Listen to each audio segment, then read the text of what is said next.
ದೃಢ ಸಂಕಲ್ಪದಿಂದ ಪ್ರಯತ್ನಿಸಿದ್ದಲ್ಲಿ ಯಶಸ್ಸು ಗಳಿಸಲು ಸಾಧ್ಯ. ಡಾಕ್ಟರ್ ನಿರ್ಮಲಾ ಹಿರೇಗೌಡರ್. ಇಂಡಿಪೆಂಡೆಂಟ್ ಸಂಗ್ರಾಮ್ ನ್ಯೂಸ್ಗೆ ಸ್ವಾಗತ.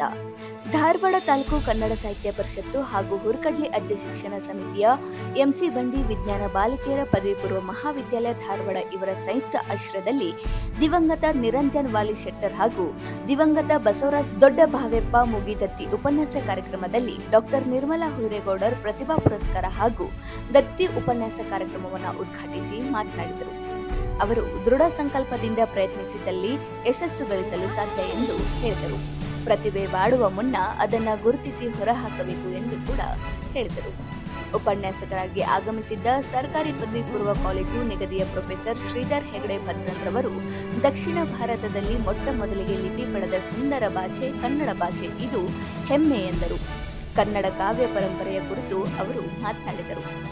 ಇದೇ ಸಂದರ್ಭದಲ್ಲಿ ದ್ವಿತೀಯ ಪಿಯುಸಿ ವಾರ್ಷಿಕ ಪರೀಕ್ಷೆಯಲ್ಲಿ ಮಹಾವಿದ್ಯಾಲಯಕ್ಕೆ ಪ್ರಥಮ ದ್ವಿತೀಯ ಸ್ಥಾನ ಪಡೆದ ಕಲಾ ವಿಭಾಗದಲ್ಲಿ ಹರ್ಷ ಪಟ್ಟಣ್ ಶೆಟ್ಟಿ ಪ್ರಥಮ ಸ್ಥಾನ, ಕವಿತಾ ಹಿತ್ತಲ್ಮನಿ ದ್ವಿತೀಯ ಸ್ಥಾನ, ವಾಣಿಜ್ಯ ವಿಭಾಗದಲ್ಲಿ ಅಮೀದಾ ಮುಲ್ಲಾ ಪ್ರಥಮ ಸ್ಥಾನ ಹಾಗೂ ಲಕ್ಷ್ಮೀ ಪಾಟೀಲ್ ದ್ವಿತೀಯ ಸ್ಥಾನ ಪಡೆದಿದ್ದಕ್ಕೆ ಸನ್ಮಾನ ಮಾಡಲಾಯಿತು. ದೇಶಭಕ್ತಿ ಗೀತೆಗಳನ್ನ ಪ್ರಮೀಳಾ ಜಕ್ಕಣ್ಣವರ್ ಹಾಗೂ ಬಸವರಾಜ್ ಗೌರವರ್ ಪ್ರಸ್ತುತಪಡಿಸಿದರು. ಡಾಕ್ಟರ್ ಲಿಂಗರಾಜ್ ಅಂಗಡಿರವರು ಕಾರ್ಯಕ್ರಮದ ಅಧ್ಯಕ್ಷತೆ ವಹಿಸಿ ಮಾತನಾಡಿದರು. ಸನ್ಮಾನಕ್ಕೆ ಉತ್ತರವಾಗಿ ಅಮಿದಾ ಮುಲ್ಲಾ ಹಾಗೂ ಲಕ್ಷ್ಮೀ ಪಾಟೀಲ್ ಮಾತನಾಡಿದರು. ಇದೇ ಸಂದರ್ಭದಲ್ಲಿ ನಿವೃತ್ತ ದೈಹಿಕ ಶಿಕ್ಷಕರಾದ ಶಕುಂತಲಾ ಬಿರಾದರ್ ಅವರನ್ನ ಸನ್ಮಾನಿಸಲಾಯಿತು. ಪ್ರಾರಂಭದಲ್ಲಿ ಕಾಲೇಜಿನ ವಿದ್ಯಾರ್ಥಿಗಳಾದ ಕೋಮಲ್, ರೂಪಾ ಹಾಗೂ ರಶ್ಮಿತಾ ಪ್ರಾರ್ಥಿಸಿದರು. ಮಾಂತೇಶ್ ನರಗಲ್ ರವರು ಎಲ್ಲರನ್ನ ಸ್ವಾಗತಿಸಿ ಪ್ರಾಸ್ತಾವಿಕವಾಗಿ ಮಾತನಾಡಿದರು. ಪ್ರಾಚಾರ್ಯರಾದ ಪ್ರೊಫೆಸರ್ ಎಂಐ ಸನ್ಮನಿರವರು ವಂದಿಸಿದರು. ಗಂಗು ಬೆಟಗೇರಿರವರು ಕಾರ್ಯಕ್ರಮವನ್ನು ನಿರೂಪಿಸಿದರು. ವೇದಿಕೆ ಮೇಲೆ ಪ್ರಾಚಾರ್ಯರಾದ ಡಾಕ್ಟರ್ ರಾಜೇಶ್ವರಿ ಶೆಟ್ಟರ್, ಶಕುಂತಲಾ ಬಿರಾದರ್ ಉಪಸ್ಥಿತರಿದ್ದರು. ಕಾರ್ಯಕ್ರಮದಲ್ಲಿ ದಾನೇಶ್ವರಿ ಬುಯ್ಯಾರ್, ಯುವಿ ನದಾವ್ ಸೇರಿದಂತೆ ಅನೇಕರು ಭಾಗವಹಿಸಿದ್ದರು. ಗ್ರಾಹಕರೇ, ಸೆಕೆಂಡ್ ಹ್ಯಾಂಡ್ ವಾಹನ ಬೇಕಾ? ಕಾರ್ ಮತ್ತು ಬೈಕ್ ಬೇಕಾದರೆ ನ್ಯಾಷನಲ್ ಆಟೋ ಕನ್ಸಲ್ಟೆಂಟ್ಗೆ ಭೇಟಿ ನೀಡಿ. ಇಲ್ಲಿ ಎಲ್ಲ ತರಹದ ಸೆಕೆಂಡ್ ಹ್ಯಾಂಡ್ ಬೈಕ್ ಮತ್ತು ಕಾರುಗಳು ಸಿಗುತ್ತದೆ. ವಿಶೇಷವೇನೆಂದರೆ ಲೋನ್ ಮೂಲಕ ವಾಹನ ಖರೀದಿ ಮಾಡಬಹುದು. ನೀವು ಭೇಟಿ ನೀಡಬೇಕಾದ ಸ್ಥಳ old DSP circle, BSL office near KC park, Dharwad. Mobile ಸಂಖ್ಯೆ 7348821313 9008447288. ಈ ನಂಬರ್ಗೆ ಹೆಚ್ಚಿನ ಮಾಹಿತಿಗಾಗಿ ಸಂಪರ್ಕಿಸಬಹುದು.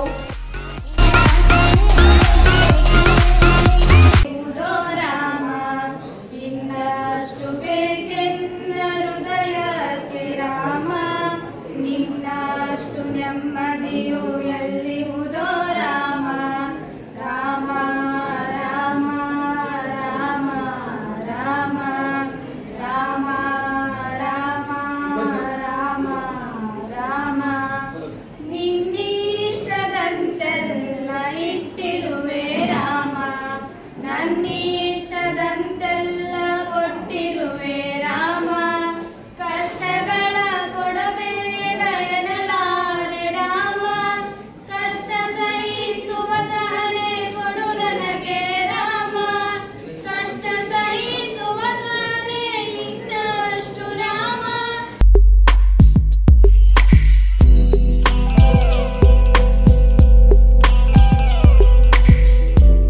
ಕಳೆದ ವರ್ಷ ನಾವು ಏನು ಮಾಡಿದ್ದೀವಿ ಅಂದರೆ, ಶಾಲೆ 100ಕ್ಕೆ 100 ಫಲಿತಾಂಶ ಪಡೆದಂಥ ಆ ಶಾಲೆಗೆ ಹೋಗಿ ಆ ಶಾಲೆಯ ಎಲ್ಲ ಸಿಬ್ಬಂದಿ ವರ್ಗಕ್ಕೆ ಸನ್ಮಾನ ಮಾಡಿದ್ದೀವಿ. ಧಾರವಾಡ ತಾಲೂಕಿನ ವೀರಾಪುರ, ಉಪ್ಪಿನಬೆಟಗೇರಿ ಮತ್ತು ಆದರ್ಶ ವಿದ್ಯಾಲಯ ಮತ್ತು ಇಲ್ಲಿ ಲಕ್ಷ್ಮೀ ಇದರ ಕಡೆ ಜೈ ಭಾರತ್ ಕಾಲನಿ ಕಡೆ ಒಂದು ಸ್ಕೂಲ್, ಎಲ್ಲ ಶಾಲೆಗಳಿಗೆ ಹೋಗಿ ಆ ಶಾಲೆಯ ಸಿಬ್ಬಂದಿ ವರ್ಗವನ್ನು ಸನ್ಮಾನ ಮಾಡಿ ಇನ್ನೂ ಹೆಚ್ಚು ಅಂಕಗಳನ್ನು, ಇನ್ನೂ ಹೆಚ್ಚು ಫಲಿತಾಂಶವನ್ನು ಪಡೀಲಿ ಅಂತಕ್ಕಂಥ ಉದ್ದೇಶದಿಂದ ನಾವು ಕಾರ್ಯಕ್ರಮವನ್ನು ಮಾಡ್ತಾ ಇದ್ದೀವಿ. ಅದರ ಜೊತೆಗೆ ಈ ಸಲ ಏನೋ ಒಂದು ವಿಚಾರವನ್ನು ಹಮ್ಮಿಕೊಂಡಿದ್ವಿ ಅಂದರೆ, ಪ್ರತಿಭಾ ಪುರಸ್ಕಾರ ಅಂತಕ್ಕಂಥ ಅಡಿಯಲ್ಲಿ PUC ವಿದ್ಯಾರ್ಥಿಗಳಲ್ಲಿ ಅತಿ ಹೆಚ್ಚು ಅಂಕ ಪಡೆದಂಥ ವಿದ್ಯಾರ್ಥಿಗಳಿಗೆ, ಆ ಶಾಲೆಯ ಪ್ರಥಮ ಮತ್ತು ದ್ವಿತೀಯ ಬಂದಂಥ ವಿದ್ಯಾರ್ಥಿಗಳಿಗೆ, ಕಲಾ, ವಿಜ್ಞಾನ, ವಾಣಿಜ್ಯ ಎಲ್ಲ ವಿದ್ಯಾರ್ಥಿಗಳಿಗೆ ಸನ್ಮಾನ ಮಾಡುವಂಥ ಉದ್ದೇಶವನ್ನು ಇಟ್ಕೊಂಡ ಕಾರ್ಯಕ್ರಮ. ಈ ಬಾರಿ KPS college, Shri Sai college, RN Shetty government college ಎಲ್ಲ ಕಾಲೇಜ್ಗಳಿಗೂ ನಾವು ಆ ಕಾಲೇಜ್ಗೆ ಹೋಗಿ ಪ್ರಥಮ ದ್ವಿತೀಯ ತೃತೀಯ ಬಂದಂಥ ಎಲ್ಲ ವಿದ್ಯಾರ್ಥಿಗಳಿಗೆ ಸನ್ಮಾನ ಮಾಡ್ತಕ್ಕಂಥ ಉದ್ದೇಶವನ್ನು ಇಟ್ಕೊಂಡಿದ್ದೀರ. ಉದ್ದೇಶ ಇಷ್ಟೇ, ಇಡೀ ಶಾಲೆ 100ಕ್ಕೆ 100 ಪಡೀಲಿ ಅಂತಕ್ಕಂಥ ಉದ್ದೇಶ ನಮ್ಮ ಅಂಗಡಿ ಸರ್ ಅವ್ರದ್ದು. ಅವರ ಮಾರ್ಗದರ್ಶನದಲ್ಲಿ ನಾವು ಶಾಲೆ ಎಲ್ಲ ಮಕ್ಕಳು ಪಾಸಾಗಿ 100ಕ್ಕೆ 100 ಕನ್ನಡ ವಿಷಯದಲ್ಲಿ 100ಕ್ಕೆ 100 ಅಂಕ ಪಡೆದಂಥ ವಿದ್ಯಾರ್ಥಿಗಳಿಗೂ ಸನ್ಮಾನ ನಾವು ಮಾಡ್ತಕ್ಕಂಥ ಯೋಜನೆಯನ್ನು ಹಾಕ್ಕೊಂಡಿದ್ದೀವಿ, ಮಾಡಿದ್ದೇವೆ. ಅದೇ ರೀತಿ ಈ ಬಾರಿ ಈ ಹೊರಕಡ್ಲೆ ಅಜ್ಜ ಶಿಕ್ಷಣ ಸಮಿತಿಯ ಕಾಲೇಜಿನಲ್ಲಿ ಮಾಡೋಣ ಅಂತೇಳಿ ಅಂಗಡಿ ಸರ್ ಅವರು ಒಂದು ಯೋಜನೆ ಹಾಕ್ಕೊಂಡು ನಿಮ್ಮ ಪ್ರಾಚಾರ್ಯರೊಂದಿಗೆ ಆಡಳಿತಾಧಿಕಾರಿಗಳಿಗೆ ಸಮಾಲೋಚನೆ ಮಾಡಿ ಇಲ್ಲಿ ನಿಮ್ಮ ಶಾಲೆಗೆ ನಾವು ಬಂದಿದ್ದೇವೆ. ನಿಮ್ಮ ಶಾಲೆಯ ವಿದ್ಯಾರ್ಥಿಗಳಿಗೆ ಸನ್ಮಾನ ಮಾಡುವುದರಿಂದ ನಿಮಗೆ ಪ್ರೇರಣೆ ಆಗಲಿ, ಮುಂದಿನ ಬಾರಿ ಇಲ್ಲೇನು ಕುಳಿತೀರಿ ಎಲ್ಲರೂ ಸನ್ಮಾನ ಪಡೆಯುವಂಥವ್ರಾಗಲಿ ಅಂತಕ್ಕಂಥ ಉದ್ದೇಶದಿಂದ ಶಾಂತಿ ಸಮರದೊಳು ಗುಂಡಿನೇಟಿನೊಳು ಮಡಿದ ಮಾದೇವಪ್ಪ ಮೈಲಾರ. ಆಹಾ ಸ್ವತಂತ್ರ ಮಹಾಸ್ವತಂತ್ರ ಸ್ವತಂತ್ರ ಅವನನ್ನು ಹುಟ್ಟಿದ ಹೆಸರಿಗೆ ದಿಟ್ಟನ ಹೆಸರರು ಇಟ್ಟರು ಸಾಲದು ಪೂರ. ಈ ರೀತಿಯಾಗಿ ಒಬ್ಬ ದೇಶದ ಮಹಾನ್ ವ್ಯಕ್ತಿಯನ್ನ ನೆನೆಯುತ್ತಾ ಈ ಮಣ್ಣಿಗೆ ತನ್ನನ್ನೇ ತಾನು ಅರ್ಪಣೆಯಾದಂಥ ಕೊನೆಗಾಲದಲ್ಲಿ ಬ್ರಿಟಿಷರು ಆತನಿಗೆ ವಸತಿಯ ಒಂದು ಜಾಗದಲ್ಲಿ ಗುಂಡನ್ನು ಹಾರಿಸುವಂಥ ರೀತಿಯೊಳಗೆ ಈ ದೇಶಕ್ಕಾಗಿ ಪ್ರಾಣವನ್ನೇ ಅರ್ಪಿಸುತ್ತವೆ. ಹಾಡುವ ಒಂದೇ ಭಾವ ಒಂದೇ ಜೀವವಾಗಿ ಭೇದ ಮೂಡುವ ಭಾರತೀಯರೆಲ್ಲ ನಾವು ಒಂದು ಗೂಡಿ ಹಾಡುವ ಒಂದೇ ಭಾವ ಒಂದೇ ಜೀವವಾಗಿ ಭೇದ ದೂಡುವ. ನಮ್ಮ ನೆಲಕ್ಕೆ ನಮ್ಮ ಜಲಕ್ಕೆ ನಮ್ಮ ದಲವ ಮೆರೆಯುವ, ನಮ್ಮ ನೆಲಕ್ಕೆ ನಮ್ಮ ಜಲಕ್ಕೆ ನಮ್ಮ ಬಲವ ಮೆರೆಯುವ, ಭವ್ಯ ಶಿಖರದಿಂದ ಸೌಖ್ಯ ಶಾಂತಿಯನ್ನು ತೆರೆಯುವ, ಶಾಂತಿಯನ್ನು ತೆರೆಯುವ. ಇಂಥ ಒಳ್ಳೆ ಕಾರ್ಯಕ್ರಮ ನಮ್ಮ ಹಂತಲ್ಲಿ ಹಮ್ಮಿಕೊಂಡಿದ್ದಾರೆ ಸರ್ ಅವರು. ಅದಕ್ಕಾಗಿ ಈ ನಾವೊಂದು 2 ಮಾತು ಹೇಳಬೇಕಂದ್ರೆ, ಶ್ರೀ LR ಅಂಗಡಿ ಸರ್ ಅವರು ಅವ್ರ ಬಗ್ಗೆ ಬಹಳ ನಮಗೆ ಹೆಮ್ಮೆ ಮತ್ತು ಗೌರವ ಇದೆ. ಅವರು ಯಾವಾಗಲೂ ನಮ್ಮ ಧಾರವಾಡ ಹುಬ್ಬಳ್ಳಿಯಲ್ಲಿ ಅನೇಕ ಸ್ಥಳಗಳಲ್ಲಿ ಅತ್ಯಂತ ಮೌಲ್ಯಯುತವಾದ ಅತ್ಯಂತ ಉಪಯುಕ್ತವಾದ ವಿಶೇಷವಾಗಿ ವಿದ್ಯಾರ್ಥಿನಿಗೆ ಕೂಡ ಉಪಯುಕ್ತ ಕಾರ್ಯಕ್ರಮವನ್ನು ಅವರು ಹಮ್ಮಿಕೊಳ್ತಾ ಇರ್ತಾರೆ. ನಮ್ಮ ಮಹಾವಿದ್ಯಾಲಯದ ಮೇಲೆ ಬಹಳ ಹೆಮ್ಮೆ ಮತ್ತು ಅಭಿಮಾನ ಸರ್ ಅವರಿಗೆ. ಸುಮಾರು 40 ವರ್ಷಗಳ ನಂತರತನ ನಮ್ಮದು ಮತ್ತು ನಮ್ಮ ಮಹಾವಿದ್ಯಾಲಯದ ಸರ್ ಅವರದು. ನನಗೆ ಇವತ್ತು ಬೇರೆ ಕಾರ್ಯಕ್ರಮ ಒತ್ತಡ ಇದ್ರೂ ಕೂಡ ಸರ್ ಬಹಳಷ್ಟು ಒಂದು ಪ್ರೀತಿಯಿಂದ ಹಾಗೂ ಬಹಳ ಒಂದು ಆತ್ಮೀಯತೆಯಿಂದ ಈ ಕಾರ್ಯಕ್ರಮಕ್ಕೆ ಉದ್ಘಾಟಕರ ಬರಬೇಕೆಂದು ಕೇಳಿಕೊಂಡಾಗ ನಾನು ಅವರ ಗೌರವಕ್ಕೆ ಮಾಡಿದ್ದು ಇಂದು ಈ ಕಾರ್ಯಕ್ರಮಕ್ಕೆ ನಾನು ಉಪಸ್ಥಿತರಿದ್ದೇನೆ. ಈ ಒಂದು ಕಾರ್ಯಕ್ರಮದ ಉದ್ಘಾಟನಾ ಒಂದು ಇದು ನಮಗೆ ಆ ಕಾರ್ಯಕ್ರಮ ನನಗೆ ವಹಿಸಲಿಕ್ಕೆ ಕೊಟ್ಟಿದ್ದಾಗ ನನಗೆ ಅವರು ನಮ್ಮ ಎಲ್ಲರ ಪರವಾಗಿ ನಾನು ಅವರಿಗೆ ಧನ್ಯವಾದ ಅರ್ಪಿಸಲಿಕ್ಕೆ ಇಷ್ಟಪಡ್ತೇನೆ. ಈ ಸರ್ ಬಗ್ಗೆ ಹೇಳ್ಬೇಕಂದ್ರೆ ಸರ್ ಬಹಳಷ್ಟು ಕ್ರಿಯಾಶೀಲ ವ್ಯಕ್ತಿಗಳು, ಸದಾ ಕಾರ್ಯನಿರತರು. ಅವರು ಅರ್ಥಶಾಸ್ತ್ರ ಉಪನ್ಯಾಸಕರಾದರೂ ಕೂಡ ಮಹಿಳಾ ಮಹಾವಿದ್ಯಾಲಯ ಪ್ರಾಚಾರ್ಯರಾಗಿ ನಿರ್ವಹಿಸಿದ್ದಾರೆ. ಅರ್ಥಶಾಸ್ತ್ರ ಪ್ರಾಧ್ಯಾಪಕರಾದರೂ ಕೂಡ ಅವರು ಸಾಹಿತ್ಯದ ಬಗ್ಗೆ ಬಹಳಷ್ಟು ವಿಶೇಷ ಆಸಕ್ತಿ ಉಳ್ಳಂಥವರು, ಬಹುಮುಖ ಪ್ರತಿಭೆ ಉಳ್ಳಂಥವರು, ಸದಾ ಸಮಾಜ ಸೇವೆಯಲ್ಲಿ ತಮ್ಮನ್ನು ತಾವ ತೊಡಗಿಸಿಕೊಂಡಂಥವರು. ಅವರಿಂದ ಈ ಜಿಲ್ಲಾ ಸಾಹಿತ್ಯ ಪರಿಷತ್ತು ಇನ್ನೂ ಹೆಚ್ಚಿನ ಕೊಡುಗೆಯನ್ನು ಅವರು ಕೊಡಲಿ, ನಮ್ಮ ಸಮಾಜಕ್ಕೆ ಇನ್ನೂ ಉತ್ತಮ ಸೇವೆಯನ್ನು ಒದಗಿಸಿ ಅಂದುಕೊಂಡು ನಾನು ದೇವರಲ್ಲಿ ಪ್ರಾರ್ಥಿಸ್ತೇನೆ. ಇಂದು LR ಅಂಗಡಿ ಸರ್ ಅವರು ಹಾಗೂ ತಾಲೂಕು ಜಿಲ್ಲಾ ಪರಿಷತ್ತು ನಮ್ಮ ಮಹಾವಿದ್ಯಾಲಯದಲ್ಲಿ ಉತ್ತಮವಾದ 2 ಕಾರ್ಯಕ್ರಮಗಳನ್ನು ಹಮ್ಮಿಕೊಂಡಿದ್ದಾರೆ. ಒಂದು ಪ್ರತಿಭಾ ಪುರಸ್ಕಾರ, ಇನ್ನೊಂದು ಒಂದು ವಿಶೇಷ ಉಪನ್ಯಾಸಕರಿಂದ ಉಪನ್ಯಾಸ ಕಾರ್ಯಕ್ರಮವನ್ನು ಅವರು ಹಮ್ಮಿಕೊಂಡಿದ್ದಾರೆ. ಇವತ್ತು ಹಮ್ಮಿಕೊಂಡಿರುವಂಥ ಈ ಪ್ರತಿಭಾ ಪುರಸ್ಕಾರ ಕಾರ್ಯಕ್ರಮ ವಿದ್ಯಾರ್ಥಿಗಳಿಗೆ ಪ್ರೋತ್ಸಾಹಿಸುವಂಥ, ಉತ್ತೇಜನ ಕೊಡುವಂಥ ಒಂದು ಅತ್ಯುತ್ತಮ ಕಾರ್ಯಕ್ರಮವಾಗಿದೆ. ಮತ್ತು ಈಗ ಈ ಒಂದು ಇವರ ಪರಿಷತ್ತಿನ ವತಿಯಿಂದ ಪ್ರತಿಭೆಯನ್ನು ಸ್ವೀಕಾರ ಮಾಡುವಂಥ, ಪ್ರತಿಭಾ ಪುರಸ್ಕಾರ ಪಡೆದುಕೊಳ್ಳುವಂಥ ವಿದ್ಯಾರ್ಥಿನಿಯರಿಗೆ ನಾನು ನಮ್ಮ ಶಿಕ್ಷಣ ಸಮಿತಿಯ ವತಿಯಿಂದ, ಮಹಾವಿದ್ಯಾಲಯ ವತಿಯಿಂದ ಅವರಿಗೆ ಅಭಿಮಾನಪೂರ್ವಕವಾಗಿ ಅಭಿನಂದನೆಗಳನ್ನು ಸಲ್ಲಿಸಲಿಕ್ಕೆ ನಾನು ಇಚ್ಛಿಸ್ತೇನೆ. ಇನ್ನೊಂದು ವಿಷಯ ಹೇಳಬೇಕಂದ್ರೆ, ಇವತ್ತಿನ ಕಾರ್ಯಕ್ರಮದಲ್ಲಿ ಈ ಸನ್ಮಾನ ಪಡೆದುಕೊಳ್ಳುವಂಥ ವಿದ್ಯಾರ್ಥಿಗಳಷ್ಟೇ ಪ್ರತಿಭಾವಂತರಲ್ಲ, ನೀವೆಲ್ಲರೂ ಪ್ರತಿಭಾವಂತರೇ ಇದ್ದೀರಾ. ಅದು ಎಲ್ಲರಲ್ಲಿ ಒಂದಿಲ್ಲ ಒಂದು ರೀತಿ ಪ್ರತಿಭೆ ಇದ್ದೇ ಇರ್ತದೆ. ಆದರೆ ಕೆಲವರು ಪ್ರತಿಭಾವಂತರೆಂದು ಗುರುತಿಸಲ್ಪಟ್ಟು ಅವರು ಸನ್ಮಾನಕ್ಕೆ ಮೆಚ್ಚುಗೆಗೆ ಪಾತ್ರರಾಗ್ತಾರೆ. ಇನ್ನು ಕೆಲವರು ಪ್ರತಿಭೆ ಇದ್ರೂ ಕೂಡ ಅವರು ನಿರುಪಯುಕ್ತ ವ್ಯಕ್ತಿಗಳಂತೆ ಇರ್ತಾರೆ. ವ್ಯತ್ಯಾಸ ಇಷ್ಟೇ, ಯಾರು ಪ್ರಯತ್ನ ಪಡುವುದಿಲ್ಲವೋ ಅವರ ಪ್ರತಿಭೆ ಎಲೆಮರೆಯ ಕಾಯಿಯಂತೆ ಕಮರಿ ಬಾಡಿ ಹೋಗ್ತದೆ. ಯಾರು ಪರಿಶ್ರಮ ಪಡುತ್ತಾರೋ ಅವರು ಪ್ರತಿಭಾವಂತರಾಗಿ ಮುಂದೆ ಜೀವನದುದ್ದಕ್ಕೂ ಬೆಳೆಯಲಿಕ್ಕೆ ಸಾಧ್ಯ ಆಗ್ತದೆ. ಅದಕ್ಕಾಗಿ ವಿದ್ಯಾರ್ಥಿಗಳ ತಾವೆಲ್ಲ ಪ್ರತಿಭಾ ಕಣಿಗಳು. ಪ್ರತಿಭೆ ಬಾಡುವ ಮುನ್ನವೇ ಅದನ್ನು ನೀವು ಗುರುತಿಸಿ ಬೆಳಕಿಗೆ ತರುವಂಥ ಪ್ರಯತ್ನವನ್ನು ನೀವು ಮಾಡಲೇಬೇಕು. ಅದಕ್ಕೆ ಆ ಪ್ರತಿಭೆ ಹೊರತರಲಿಕ್ಕೆ ಯಾವುದೇ ನೀವು ಹೆಚ್ಚು ಚಮತ್ಕಾರ ದೈವಶಕ್ತಿ ಬೇಕಾಗಿಲ್ಲ. ಕೇವಲ ನೀವು ಅವಿರತವಾಗಿ ಪ್ರಯತ್ನ ಮಾಡಿದರೆ ಮಾತ್ರ, ದೃಢ ಸಂಕಲ್ಪದಿಂದ ಪ್ರಯತ್ನ ಮಾಡಿದರೆ ಮಾತ್ರ ಈ ಯಾವುದೇ ಒಂದು ವಿಷಯದ ಕ್ಷೇತ್ರದಲ್ಲಿ ಮುಂದೆ ಬಂದು ಸಾಧನೆ ಮಾಡಲಿಕ್ಕೆ ಸಾಧ್ಯ ಆಗ್ತದೆ. ಆದ ಕಾರಣ ಆ ಒಂದು ಪ್ರತಿಭೆ ಹೊರಬರಲಿಕ್ಕೆ ಸಾಧ್ಯ ಆಗಬೇಕಾದ್ರೆ ನಿಮ್ಮಲ್ಲಿ ಆತ್ಮಸ್ಥೈರ್ಯ ಇರಬೇಕು. ಆತ್ಮಸ್ಥೈರ್ಯ ತಕ್ಷಣ ಬರುವಂಥ ಒಂದು ವಸ್ತುವಲ್ಲ ಅದು. ಆತ್ಮಸ್ಥೈರ್ಯವನ್ನು ನೀವು ಹೊಂದಬೇಕಂದ್ರೆ ನೀವು ಬಹಳಷ್ಟು ಪ್ರಯತ್ನವನ್ನು ಮಾಡಬೇಕು. ಉದಾಹರಣೆಗೆ ಈಗ ಹಾಲಿನಿಂದ ತುಪ್ಪ ಬರ್ತದೆ. ಹಾಲಿನ ತುಪ್ಪ ಅದು ತಾನೇ ಬರೋಂಗಿಲ್ಲ. ಹಾಲನ್ನು ಕಾಯಿಸಿ ಅದನ್ನು ನಾವು ಮೊಸರು ಮಾಡಿ ಮಜ್ಜಿಗೆಯನ್ನು ಕಡಿದಾಗ ಬೆಣ್ಣೆ ಬರ್ತದೆ. ಅಂದರೆ ಆ ಬೆಣ್ಣೆ ಬರಲಿಕ್ಕೆ ನಾವು ಎಷ್ಟು ಪ್ರಯತ್ನ ಮಾಡಬೇಕು, ಅಲ್ಲಿ ಅವ್ಯಕ್ತವಾಗ್ತದೆ. ಹಾಲಿನಲ್ಲಿ ಬೆಣ್ಣೆ ತುಪ್ಪ ಅವ್ಯಕ್ತವಾಗ್ತದೆ. ಪ್ರಯತ್ನ ಪಟ್ಟಾಗ ನಾವು ಹಾಲಿನ ತುಪ್ಪ ತೆಗಲಿಕ್ಕೆ ಸಾಧ್ಯ ಆಗ್ತದೆ. ಹೀಗೆ ನೀವು ನಿಮ್ಮಲ್ಲಿರುವಂಥ ಒಂದು ಪ್ರತಿಭೆಯನ್ನು, ನಿಮ್ಮ ಒಂದು ಆತ್ಮಸ್ಥೈರ್ಯ ಹೊರತರಬೇಕಂದ್ರೆ ನೀವು ಹೆಚ್ಚು ಪ್ರಯತ್ನವನ್ನು ಮಾಡಬೇಕು. ಹೀಗೆ ನೀವು ಆತ್ಮಸ್ಥೈರ್ಯವನ್ನು ಬೆಳೆಸ್ಕೊಳ್ರಿ, ಪ್ರತಿಭೆಯಿಂದ ಹೊಂದಿರಿ, ಪ್ರತಿಭೆನ ಹೊರತರಲಿಕ್ಕೆ ಪ್ರಯತ್ನ ಮಾಡಿರಿ. ಇಂಥ ಒಳ್ಳೊಳ್ಳೆ ಕಾರ್ಯಕ್ರಮಗಳನ್ನು ಸದುಪಯೋಗ ಪಡೆದುಕೊಂಡು ಜೀವನದಲ್ಲಿ ಮುಂದೆ ಬನ್ನಿ, ಸಾಧನೆಗೈರಿ ಅಂತ ಹೇಳಿ. ಕನ್ನಡ ಭಾಷೆ ಅಥವಾ ಕನ್ನಡ ಅಂತ ನಾವು ಕರೆಯುವ ಈ ನಾಡು, ಭಾಷೆ, ನೆಲ, ಜಲ ಹಲವು ಬಿಕ್ಕಟ್ಟುಗಳನ್ನು ಎದುರಿಸ್ತಾ ಇರುವಂತಹ ಈ ವೃಕ್ಷ ಸಂದರ್ಭದಲ್ಲಿ ನಾವು ಯಾಕೆ ಕನ್ನಡದ ಬಗ್ಗೆ ಚಿಂತನೆಯನ್ನು ನಡೆಸಬೇಕು ಅನ್ನುವ ಪ್ರಶ್ನೆ ಹುಟ್ಟುತ್ತದೆ. ಈ ಭಾಷೆ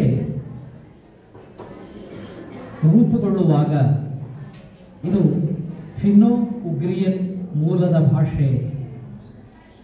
ಮಂಗೋಲಿಯಾ ಪ್ರದೇಶದಿಂದ ಸಾವಿರ ಮೈಲಿಗಳ ದೂರದ ದಕ್ಷಿಣ ಭಾರತಕ್ಕೆ ದ್ರಾವಿಡ ರೂಪದಲ್ಲಿ ಇದು ವಲಸೆ ಬರುವಾಗ ನಡೆಸಿದಂತಹ ಪ್ರಯಾಣ ಇದೆಯಲ್ಲ, ಅದು ಬಹಳ ರೋಚಕವಾದಂಥದ್ದು.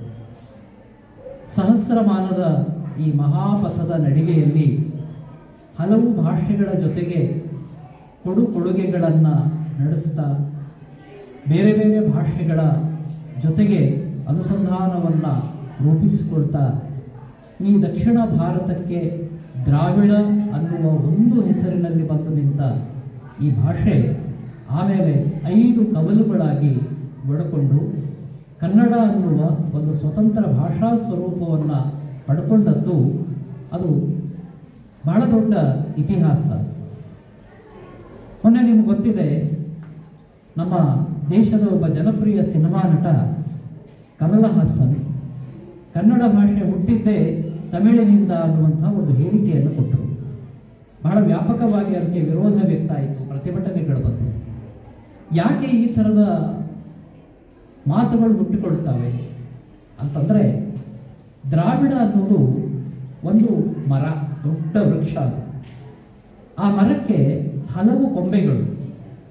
ಅದರಲ್ಲಿ ಕನ್ನಡ ಅನ್ನೋದು ಒಂದು ಟೊಂಗೆ, ತಮಿಳು ಅನ್ನೋದು ಇನ್ನೊಂದು ಟೊಂಗೆ, ಮಲಯಾಳಿ ಅನ್ನೋದು ಮತ್ತೊಂದು ಟೊಂಗೆ, ತುಳು ಅನ್ನೋದು ಮಗದೊಂದು ಟೊಂಗೆ. ಪಂಚದ್ರಾವಿಡಗಳು. ದ್ರಾವಿಡ ಭಾಷಾ ವೃಕ್ಷದಿಂದ ತಮಿಳು ಮೊದಲಿಗೆ ಸ್ವತಂತ್ರ ಆಯಿತು. ದ್ರವಿಡ ಅದು ತಮಿಳ ಆಗಿ ಆ ಸ್ವರೂಪವನ್ನು ಪಡ್ಕೊಳ್ತು. ಎರಡನೇದಾಗಿ ಸ್ವತಂತ್ರವಾದದ್ದು ಕನ್ನಡ ಭಾಷೆ. ನಮಗೆ ಆಶ್ಚರ್ಯ ಪಡುವಂತಹ ಸಂಗತಿ ಏನು ಅಂತಂದರೆ, ಕನ್ನಡ ಇಡೀ ದಕ್ಷಿಣ ಭಾರತದಲ್ಲಿ ಮೊಟ್ಟ ಮೊದಲು ಲಿಪಿಯನ್ನು ಪಡ್ಕೊಂಡಂತಹ ಭಾಷೆ. ಇನ್ನೊಂದು ಹೆಮ್ಮೆ ಏನು ಅಂತಂದರೆ, ಇಡೀ ಜಗತ್ತಿನಲ್ಲಿ ಕನ್ನಡ ಲಿಪಿ ಅತ್ಯಂತ ಸುಂದರವಾದ ಲಿಪಿ ಅನ್ನುವಂತಹ ಹೆಗ್ಗಳಿಕೆ ನಮಗಿದೆ. ತಮಿಳಿನಲ್ಲಿ ಹುಟ್ಟುಕೊಂಡಂತಹ ಆರಂಭ ಕಾಲದ ಸಂಗಮ್ ಸಾಹಿತ್ಯ, ಶಂಗಮ್, ತಮಿಳಗಂ ಬರೆಯಲ್ಪಟ್ಟದ್ದು ಕನ್ನಡ ಲಿಪಿಯಲ್ಲಿ ಅನ್ನೋದನ್ನು ನಾವು ನೆನಪಿಸ್ಕೊಳ್ಬೇಕು. ಅಂದರೆ ತಮಿಳಿಗೆ ಲಿಪಿ ಇಲ್ಲದ ಕಾಲದಲ್ಲಿ ಕನ್ನಡ ತನ್ನ ಲಿಪಿಯನ್ನು ರೂಪಿಸಿಕೊಂಡಿತ್ತು. ನಿಜಕ್ಕೂ ಇಡೀ ದಕ್ಷಿಣ ಭಾರತದಲ್ಲಿ ಮೊಟ್ಟ ಮೊದಲಿಗೆ ರೂಪುಗೊಂಡ ಲಿಪಿ ಅದು ಕನ್ನಡ ಲಿಪಿ ಅನ್ನೋದು ನಮ್ಮ ಹೆಮ್ಮೆ ಮತ್ತು ಹೆಗ್ಗಳಿಕೆ. ಇಡೀ ಭಾರತದಲ್ಲಿ ಒಂದೇ ಒಂದು ವಿಶ್ವ, ಅದು ಸಂಸ್ಕೃತ ವಿಶ್ವ, ಸಂಸ್ಕೃತ ಕಾಸ್ಮೋಪಾಲಿಸ್ ಅಂತ ಕರೀತಾರೆ. ಸಂಸ್ಕೃತ ವಿಶ್ವ ಎಲ್ಲವೂ ಸಂಸ್ಕೃತದಲ್ಲೇ ನಡೀಬೇಕು. ಅದು ಕಾವ್ಯ ರಚನೆ ಇರ್ಬೋದು, ಅದು ಪುರಾಣ ರಚನೆ ಇರ್ಬೋದು, ಅದು ನಾಟಕ ರಚನೆ ಇರ್ಬೋದು, ಎಲ್ಲವೂ ಅದು ವ್ಯಾಕರಣಗಳ ರಚನೆ ಇರ್ಬೋದು, ಸಂಸ್ಕೃತದಲ್ಲೇ ನಡೆಯಬೇಕು ಅನ್ನುವ ಒಂದು ತಿಳುವಳಿಕೆ ಇದ್ದ ಕಾಲಘಟ್ಟದಲ್ಲಿ ಕನ್ನಡ ತನ್ನ ಅಸ್ಮಿತೆಯನ್ನು ರೂಪಿಸಿಕೊಳ್ಳಲಿಕ್ಕೆ ಪ್ರಯತ್ನ ಪಟ್ಟ ಹಲವು ದಾಖಲೆಗಳು ನಮಗೆ ಸಿಗ್ತಾ ಹೋಗ್ತವೆ. ಚರಿತ್ರೆಯ ಪುಟಗಳಲ್ಲಿ ನಮಗೆ ಆ ಥರದ ದಾಖಲೆಗಳು ಸಿಗ್ತಾ ಹೋಗ್ತವೆ.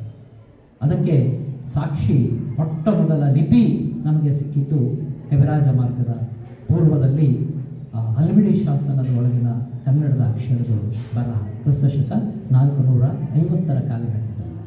ಕನ್ನಡದ ಮೊಟ್ಟ ಮೊದಲ ಬರಹ ಅಂತ ನಾವಿವತ್ತು ಗುರುತಿಸೋದು ಹಲ್ಮಿಡಿ ಶಾಸನದ ಬರವಣಿಗೆ. ಅದರೊಳಗೆ ಕನ್ನಡದ ಬರವಣಿಗೆ ಎಷ್ಟು ಪ್ರಬುದ್ಧತೆಯನ್ನು ಸಾಧಿಸಿತ್ತು ಅನ್ನೋದನ್ನು ನೋಡಿದರೆ ಅದಕ್ಕೂ ಹಿಂದಿನ ಎಷ್ಟೋ ಕಾಲದಿಂದ ಕನ್ನಡ ಭಾಷೆ ಬಳಕೆಯಲ್ಲಿತ್ತು ಅನ್ನೋದಕ್ಕೆ ನಮಗೆ ಸಾಕ್ಷಿ ಸಿಗ್ತದೆ. ಕವಿರಾಜ ಮಾರ್ಗಕಾರ ಹೇಳ್ತಾನೆ, ತನಗಿಂತ ಪೂರ್ವದಲ್ಲಿ 8 ಮತ್ತು 9ನೇ ಶತಮಾನದ ಮಧ್ಯದ ರಚನೆ ಒಬ್ಬ ಕವಿ ಮತ್ತು ಒಬ್ಬ ರಾಜ ಇಬ್ಬರೂ ಸೇರಿ ರಚಿಸಿದಂತಹ ಕವಿ ರಾಜ ಮಾರ್ಗ. ಒಬ್ಬ ಅಮೋಘ ವರ್ಷ ನೃಪತುಂಗ, ಇನ್ನೊಬ್ಬ ಅವನ ಆಸ್ಥಾನ ಕವಿ ಶ್ರೀ ವಿಜಯ. ಇಬ್ಬರೂ ಸೇರಿ ರಚಿಸಿದಂತಹ ಕಾವ್ಯ ಕವಿರಾಜ ಮಾರ್ಗ. ಅಲ್ಲಿ ಕವಿಗಳಿಗೂ ಮಾರ್ಗದರ್ಶನ ಇದೆ, ಅಲ್ಲಿ ರಾಜರಿಗೂ ದಾರಿ ತೋರಿಸುವಂತಹ ಮಾತುಗಳಿದ್ದಾವೆ. ಹೀಗಾಗಿ ಆ ಕವಿರಾಜ ಮಾರ್ಗ ನಮ್ಮ ಇಡೀ ದಕ್ಷಿಣ ಭಾರತದ ಚಹರೆಗಳನ್ನು ಮೊಟ್ಟ ಮೊದಲಿಗೆ ಕಟ್ಟಿಕೊಟ್ಟಂತಹ ಅಧಿಕೃತ ಪಠ್ಯ. ಅದು ಕನ್ನಡ ನಾಡಿನ ಬಗ್ಗೆ, ಕನ್ನಡ ನುಡಿಯ ಬಗ್ಗೆ, ಕನ್ನಡಿಗರ ಬಗ್ಗೆ ಹೇಳುವಂತಹ ಮಾತುಗಳಿವೆಯಲ್ಲ, ಅವು ನಮ್ಮ ನಾಡಿನ ಮೂಲ ಸ್ವರೂಪವನ್ನು ಹೇಳುವಂತಹ ಮಾತುಗಳು. ಕಾವೇರಿಯಿಂದ ಆ ಗೋದಾವರಿವರ ನಿರ್ಪ ನಾಡದ ಕನ್ನಡದೊಳ್ ಭಾವಿಸಿದ ಜನಪದಂ. ನಾಡು ಕನ್ನಡ ನಾಡು ಇದು. ಭಾವಿಸಿದ ಜನಪದಂ ವಸುಧಾ ವಲಯ ವಿಲೀನ ವಿಷದ ವಿಷಯ ವಿಶೇಷ. ಈ ನಾಡಿದೆಯಲ್ಲ, ಇದು ವಸುಧೆಯೊಳಗಿನ ಎಲ್ಲ ವಿಶೇಷಗಳನ್ನು ವಿಲೀನಗೊಳಿಸಿಕೊಂಡಿರುವಂತಹ ನಾಡು ಅನ್ನುವಂತಹ ಮಾತು ಬಹಳ ಮಹತ್ವದ ಮಾತು. ಬಗ್ಗೆ, ಕನ್ನಡದ ಅಸ್ಮಿತೆಯ ಬಗ್ಗೆ, ಕನ್ನಡದ ಹೆಮ್ಮೆಯ ಬಗ್ಗೆ, ಕನ್ನಡದ ಹೆಗ್ಗಳಿಕೆಯ ಬಗ್ಗೆ ಮೊಟ್ಟ ಮೊದಲು ದಾಖಲೆ ಮಾಡಿದಂತಹ ಕೃತಿ ಅದು ಕವಿರಾಜ ಮಾರ್ಗ. ಅಲ್ಲಿಂದ ನಮ್ಮ ಕನ್ನಡದ ನಿಜವಾದ ಸಾಧನೆ ಏನು ಅನ್ನುವುದರ ದಾಖಲೆ ಪ್ರಾರಂಭ ಆಗ್ತದೆ. ಆತ ಹಿಂದಿನ ಅನೇಕ ಕವಿಗಳ ಬಗ್ಗೆ ಮಾತಾಡ್ತಾನೆ, ಅನೇಕ ಸಾಂಸ್ಕೃತಿಕ ವಿದ್ಯಮಾನಗಳ ಬಗ್ಗೆ ಮಾತಾಡ್ತಾನೆ, ಅನೇಕ ರಾಜ ಮನೆತನಗಳ ಬಗ್ಗೆ ಮಾತಾಡ್ತಾನೆ, ಕನ್ನಡ ನಾಡಿನ ಮೇರೆಯ ಬಗ್ಗೆ ಮಾತಾಡ್ತಾನೆ. ಇವೆಲ್ಲವೂ ನಮಗೆ ಸಿಗುವಂತಹ ಅಧಿಕೃತ ದಾಖಲೆಗಳು.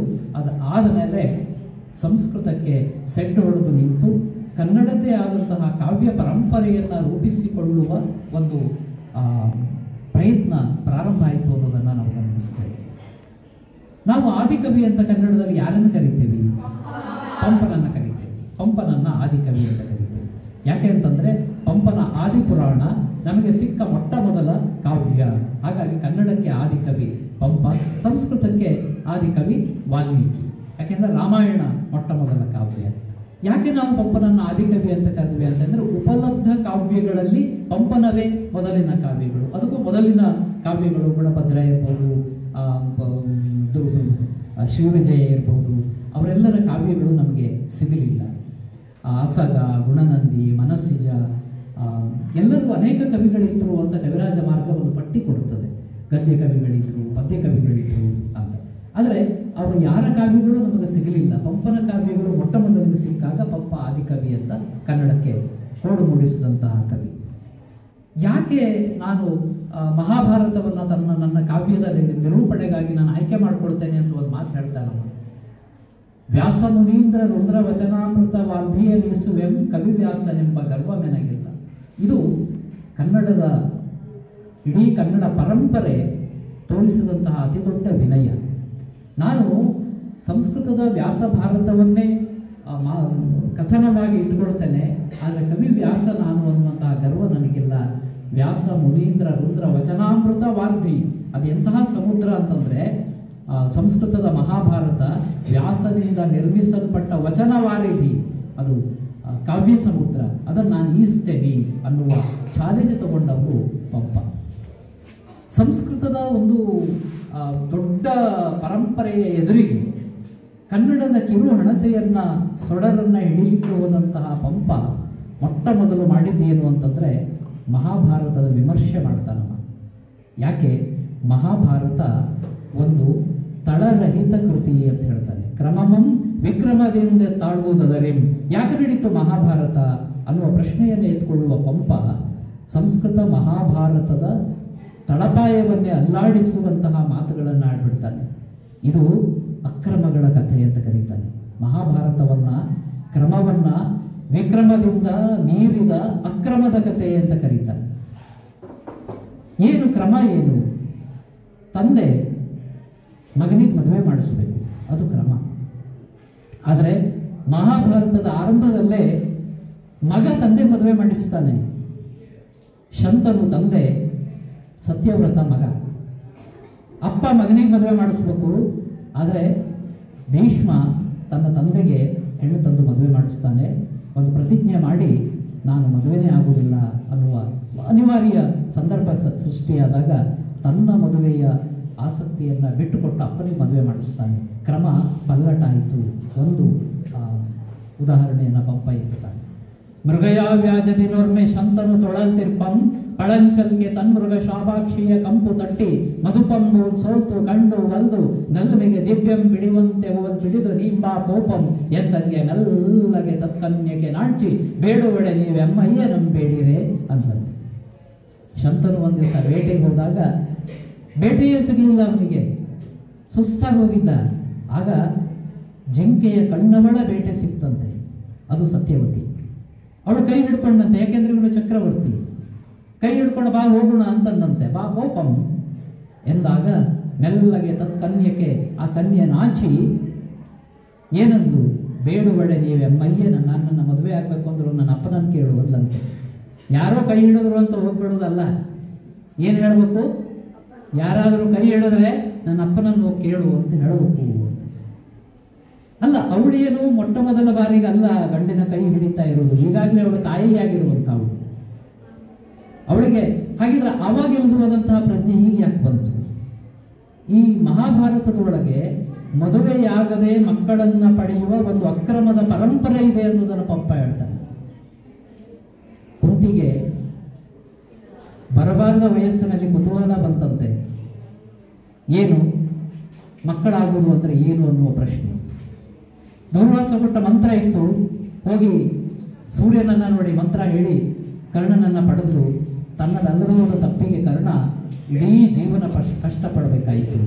राष्ट्र की जय चेतना का गान वंदे मातरम, राष्ट्रभक्ति प्रेरणा का गान वंदे मातरम, राष्ट्र की जय चेतना का गान वंदे मातरम, राष्ट्रभक्ति प्रेरणा का गान वंदे मातरम, वंदे मातरम, वंदे मातरम, वंदे मातरम, वंदे मातरम, बंसी के बहते सुरों का गान वंदे मातरम, झल्लरी झनकार जन के नाद वंदे मातरम, बंसी के बहते सुरों का गान वंदे मातरम, झल्लरी झनकार जन के नाद वंदे मातरम, शंख से संघोष का है गीत वंदे मातरम, शंख से संघोष का है गीत वंदे मातरम, राष्ट्रभक्ति प्रेरणा का गान वंदे मातरम, वंदे मातरम, वंदे मातरम, वंदे मातरम, वंदे मातरम, हल्दी घाटी के कनों में व्याप्त वंदे मातरम, दिव्य जाहर जाल का है तेज वंदे मातरम, हल्दी घाटी के कनों में व्याप्त वंदे मातरम, दिव्य जाहर जाल का है तेज वंदे मातरम,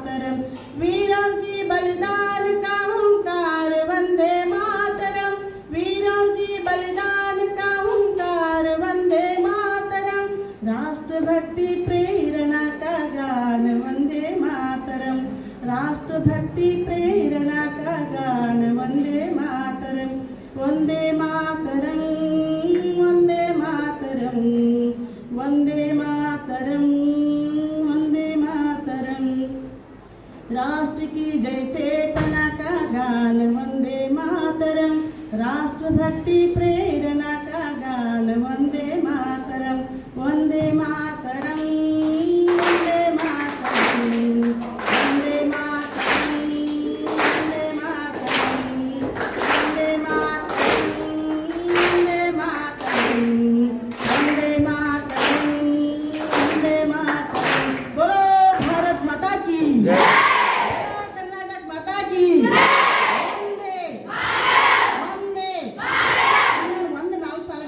हम सब बच्चे अಷ್ಟೇ ಹೇಳ್ಬೇಕು ನೀವು देश की दौलत हम सब बच्चे ಹೇಳಿ देश की दौलत देश की ताकत देश की इज्जत भारत माँ की कामना ಅಂತ ನೀವು ಸದ್ಭಾವನಾ ಅಷ್ಟೇ ಹೇಳ್ಬೇಕು। भारत माँ की कामना सद्भावना सद्भावना भारत माँ की कामना सद्भावना सद्भावना।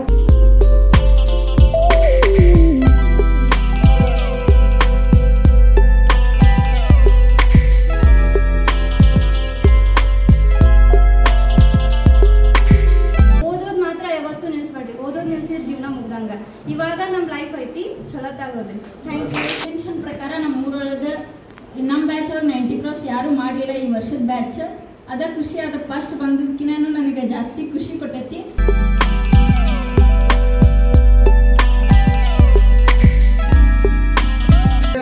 ಒಂದು ಕಾರ್ಯಕ್ರಮ ಆದಾಗ ಬೇರೆ ಅತಿಥಿಗಳು ಬಂದಾಗ ಆ ಒಂದು ಸಭಾದ ಒಂದು ಜವಾಬ್ದಾರಿಯನ್ನು ಅದರ ಒಳ್ಳೆಯ ಒಂದು ಅದಕ್ಕೊಂದೆಲ್ಲ ಒಂದು ಹೆಸರು ಕೊಡಬೇಕಾದ್ರೆ ನಿಮ್ಮದು ಸದ್ಯಕ್ಕೆ ಬಹಳ ಮಹತ್ವದ ಅಂತಕ್ಕಂಥ ಮಾತನಾಡ್ತಾ ಈ ಸಂದರ್ಭದಲ್ಲಿ ಏನು ಈ ಕಾರ್ಯಕ್ರಮ 2 ದತ್ತಿ ಕಾರ್ಯಕ್ರಮ ನಮ್ಮೆಲ್ಲ ಅದರಲ್ಲಿ ನಮ್ಮ ನಿರಂಜನ್ ವಾಲಿಶೆಟ್ಟರ್ ಅಂತೇಳಿ ಅವರು ಹುಬ್ಬಳ್ಳಿಯ ಭಾಷಣ ಸ್ಕೂಲಲ್ಲಿ ಕನ್ನಡ ಟೀಚರ್ ಆಗಿ DS ಕರ್ಕಿ ಸಾಹಿತ್ಯ ವೇದಿಕೆಯ ಸಂಚಾಲಕರ ಬಹಳಷ್ಟು ಪ್ರಾಮಾಣಿಕವಾಗಿ ಕೆಲಸ ಮಾಡ್ತಾ ಇದ್ದ ವ್ಯಕ್ತಿ ಅವ್ರ ಹೆಸರಲ್ಲಿ ನಾನು ಕೆಲವು ಸ್ನೇಹಿತರು ಕೊಡ್ಕೊಂಡು ದತ್ತಿ ಇಟ್ಟಿದ್ದೀವಿ ಅದೊಂದು ದತ್ತಿ। ಇನ್ನೊಂದು ಬಸವರಾಜ ದೊಡ್ಡಪ್ಪ ಮೂಗಿ ಅಂತೇಳಿ ಅವರು ಸದ್ಯಕ ರಿಟೈರ್ಡ್ ಇಂಜಿನಿಯರ್ ಅವ್ರ ತಂದೆಯವರು ಬಹಳ ಏನು ಫೇಮಸ್ ಒಬ್ಬ ವ್ಯಕ್ತಿ ಇಲ್ಲಿ ಬೈಲಂಬದಲ್ಲ ಈಗ ಅವರ ತಂದೆ ಹೆಸರು ಇಟ್ಟಂತ ಒಂದು ದತ್ತಿ। ಹೀಗೆ 2 ದತ್ತಿ ಕಾರ್ಯಕ್ರಮದಲ್ಲಿ ನಾವು ಏನ್ ಮಾಡಿದೆಪ್ಪ ಒಂದು ಈ ಸಲ ಪ್ರತಿಭಾ ಪುರಸ್ಕಾರ ಮಾಡಬೇಕು ಅಂತಕ್ಕಂಥದ್ದು ಯಾರು ಮಕ್ಕಳು ಅಲ್ಲಿ ಫಸ್ಟ್ ಬಂದಿರ್ತಾರ ಸೆಕೆಂಡ್ ಬಂದಿರ್ತಾರ ಕನ್ನಡದ 100ಕ್ಕೆ 100 ತೊಗೊಂಡಿರ್ತಾರ ಅಂತ ಒಂದು ಕೆಲವಷ್ಟು ಶಾಲಾ ಕಾಲೇಜುಗಳಿಗೆ ಹೋಗಿ ನಾವು ಒಂದು ಸನ್ಮಾನ ಮಾಡ್ತಕ್ಕಂಥ ಕಾರ್ಯಕ್ರಮನ ಕಳೆದ 1 ತಿಂಗಳಿಂದ ಮಾಡ್ತಾ ಇದ್ದೇವೆ। ಈಗಾಗಲೇ ಹುಬ್ಬಳ್ಳಿ ಒಳಗ 4 ಕಡೆ ಮಾಡಿದ್ದೇವೆ, ಧಾರವಾಡದಲ್ಲಿ ಸದ್ಯಕ್ಕೆ 4ನೇ ಕಾರ್ಯಕ್ರಮ, ಇನ್ನೂ ಸದ್ಯಕ್ಕೆ ನೆಕ್ಸ್ಟ್ ಡಿಗ್ರಿ ಒಳಗೆ ಸದ್ಯಕ್ಕೆ ಮಾಡ್ಬೇಕಂತ ಹೇಳಿ ತೀರ್ಮಾನ ಮಾಡ್ತೇವೆ। ಈಗ ಈ ಒಂದು ಕಾರ್ಯಕ್ರಮದಲ್ಲಿ ನಾನು ಸನ್ಮಾನ್ಯ ಸರ್ಗೆ ಈ ಒಂದು ತಿಂಗಳಿಂದ ನಾನು ವಿನಂತಿ ಮಾಡ್ಕೊಂಡಿದ್ದೇವೆ। ಹೀಗಾಗಿ ಅವ್ರು ಆಯ್ಕೆ ಮಾಡೋಣ ಅಂತ ಹೇಳಿದ್ರೆ ಈ ಕಳೆದ ವಾರ ನಾನು ನಮ್ಮ ಹೊಸ ಅಂಗಡಿ ಸರ್ ನಮ್ಮ ರಾಜೇಶ್ವರಿ ಮೇಡಮ್ ಅವರ ಒಂದು ಚೇಂಬರ್ ಅಲ್ಲಿ ಕುಂತ್ಕೊಂಡು ನಾನೇ ಬಂದು ಈ ಒಂದು 25 ದಿನಾಂಕ ಒಂದು ಫಿಕ್ಸ್ ಮಾಡಿದ್ವಿಲ್ಲ। ನಮ್ಮ ಉದ್ದೇಶ ಏನಪ್ಪ ಕೇವಲ ಬರೀ ಸನ್ಮಾನ ಮಾಡಿ ಹೋಗೋದಲ್ಲ, ನಿಮಗೇನೋ ಕನ್ನಡ ಭಾಷೆ ಬಗ್ಗೆ ಕನ್ನಡ ಭಾಷೆ ನಮ್ಮ ಹೆಮ್ಮೆ ಅಂತಕ್ಕಂಥ ವಿಷಯವನ್ನು ಎಷ್ಟು ಚಂದಾಗಿ ಪ್ರೊಫೆಸರ್ ಭದ್ರನ್ ಹೆಗಡೆ ಅವರು ನೋಡ್ಲಿಕ್ಕೆ ಅವ್ರ ಆಕಾಶದಲ್ಲಿ ನ್ಯೂಸ್ ಓದ್ತಾರೆ ಪ್ರತಿ ಬೆಳಿಗ್ಗೆ ಎಲ್ಲ ಅವರು ಇಷ್ಟೆಲ್ಲ ಕಾಲೇಜ್ ಪ್ರೊಫೆಸರ್ ಉದ್ದೇಶದಕ್ಕ ನಮ್ಮ ಜೀವನವನ್ನೇ ಒಂದು ಕನ್ನಡಕ್ಕಾಗಿ ಉಡುಪಾಗಿ ಇಟ್ಕೊಂಡು ನಿಮ್ಮ ಅವ್ರ ಧ್ವನಿ ಕೇಳಬೇಕಲ್ಲ ಆಕಾಶವಾಣಿ ನಿಲ್ಲಿಸೋದಕ್ಕೆ ಒಂದು ವಿಶೇಷ ಕಾರ್ಯಕ್ರಮದಲ್ಲಿ ಸಂದರ್ಶನ ಮಾಡ್ತಾರ, ಆಮೇಲೆ ಒಂದು ನ್ಯೂಸ್ ರೀಡರ್ ಮಾಡ್ತಾರ। ಇಂಥ ಅದ್ಭುತ ವ್ಯಕ್ತಿ ಕನ್ನಡ ವಿಷಯ ಬಗ್ಗೆ ಅಷ್ಟೆಲ್ಲ ಕಳೆದ ವರ್ಷ ನಾವು ಕನ್ನಡ ಸಾಹಿತ್ಯ ಪರಿಷತ್ತಿನ ಸಂಸ್ಥಾಪನಾ ದಿನಾಚರಣೆ ಮಾಡಿದ ಸದ್ಯಕ್ಕ ನಮ್ಮ ಹಿರೇಮಲ್ಲೂರು ಈಶ್ವರನ್ ಕಾಲೇಜಲ್ಲಿ ಸದ್ಯಕ್ಕೆ ಒಂದು ಉಪನ್ಯಾಸ ಮಾಡಿದ್ರು, ಆಮೇಲೆ ಜಿಲ್ಲಾ ಸಮ್ಮೇಳನದಲ್ಲಿ ತಾಲೂಕು ಸಮ್ಮೇಳನ ಸದ್ಯಕ್ಕೆ ಉಪನ್ಯಾಸ ಮಾಡಿದಂತ ಒಬ್ಬ ಆದರ್ಶ ಶಿಕ್ಷಕರು ನಿಮ್ಮದು ಎಷ್ಟು ಚೆನ್ನಾಗಿ ಭಾಷಣ ಮಾಡಿದ್ರು, ಭಾಷಣ ಮಾಡುವ ಸದ್ಯಕ್ಕೆ ಕೊನೆಗೆ ಎಷ್ಟು ಚೆನ್ನಾಗಿ ಎಲ್ಲರೂ ಅದಕ್ಕೆ ಚಪ್ಪಾಳೆ ಹೊಡೆದ್ರೆ ಇದು ಒಂದು ಕಲಿಸ್ತಕ್ಕಂಥ ಕನ್ನಡ ಬೋಧನೆ ಮಾಡ್ತಕ್ಕಂಥ ಶಿಕ್ಷಕರು ಇರ್ತಕ್ಕಂಥ ಒಂದು ಗುಣಾತ್ಮಕವಾದಂಥ ಲಕ್ಷಣಗಳು ನಮ್ಮ ಭದ್ರನ್ ಹೆಗಡೆ ಸರ್ ಅಲ್ಲಿ ಇದೆ ಅಂತಕ್ಕಂಥ ಭಾಷಣ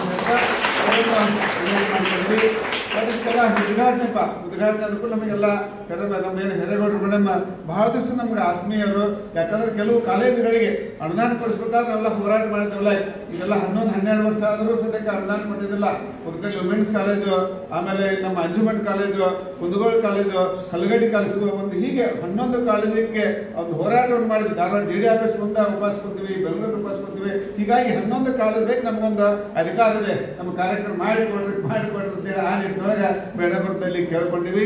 ನಾನು ಏನಪ್ಪ ಅಂದ್ರೆ ಒಂದು ಆತ್ಮೀಯತೆ, ಭಾಳ ಮಂದೆಲ್ಲ ರಿಟೈರ್ಮೆಂಟ್ ಆಗಿ ಹೋಗ್ಬಿಟ್ಟಿದಾರಲ್ಲ, ಅದು ಕೆಲವೇ ಜನ ಮಾತ್ರ ಉಳಿದಾರ. ಹೀಗಾಗಿ ಇಂಥ ಒಂದು ಹುರ್ಕಡ್ಲಿ ಅಜ್ಜ ಮಹಿಳಾ ಕಾಲೇಜನ್ನು ನಾವೆಲ್ಲ ಆಯ್ಕೆ ಮಾಡ್ಕೊಂಡಿವಿ. ಮತ್ತು ಆಡಳಿತ ಮಂಡಳಿಯವರೆಲ್ಲ ಹೊಸಂಗ್ರೆ ಸರ್ ಇಮಿಡಿಯೇಟ್ ಎಲ್ಲ ಫೋನ್ ಮಾಡಿ ಎಲ್ಲ ವ್ಯವಸ್ಥೆ ಮಾಡಿಕೊಟ್ರು ಆಡಳಿತ ಅಧಿಕಾರಿಗಳು. ಅದಕ್ಕೆ ನಮಗೆಲ್ಲ ಪ್ರಿನ್ಸಿಪಾಲ್ ಅಂತ ಸನ್ಮಾನ್ಯ ಸರ್ ಅವರು ಸದ್ಯಕ್ಕೆ ಬಹಳಷ್ಟು ಪ್ರೀತಿಯಿಂದ ಆಡಳಿತ ಮಂಡಳಿ ಒಪ್ಪಿಗೆ ತಗೊಂಡು ಈ ಕಾರ್ಯಕ್ರಮ ಅತ್ಯಂತ ಯಶಸ್ವಿಯಾಗಿ ಮಾಡಿದ್ದಕ್ಕೆ ನಾನು ಆಡಳಿತ ಮಂಡಳಿಯವರಿಗೆ ಮತ್ತು ಹಿರೇಗೌಡ ಮೇಡಮ್ ಬಹಳ ಚೆನ್ನಾಗಿ ಉದ್ಘಾಟನೆ ಮಾಡಿ ಮಕ್ಕಳಿಗೆ ಒಂದು ಪ್ರೋತ್ಸಾಹದಾಯಕವಾಗಿ ಮಾತನಾಡಿದ್ದಾರೆ.